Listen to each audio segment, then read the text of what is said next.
السلام علیکم سامعین، 7 سفر المظفر اور 25 اگست ہے۔ خبر کا عنوان ہے مسلمانوں پر حملے ہو رہے ہیں، راہل گاندھی کا بیان۔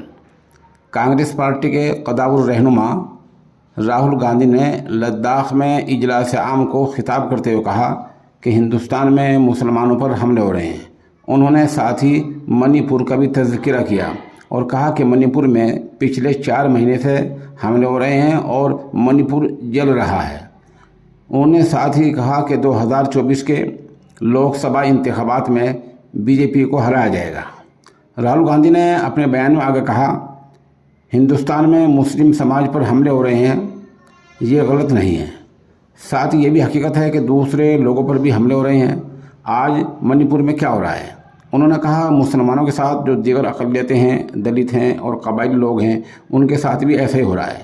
انہوں نے کہا حال ہی میں 4 صوبوں میں اسمبلی الیکشن ہونے والے ہیں، کانگریس پارٹی ان چاروں میں کامیابی حاصل کرے گی۔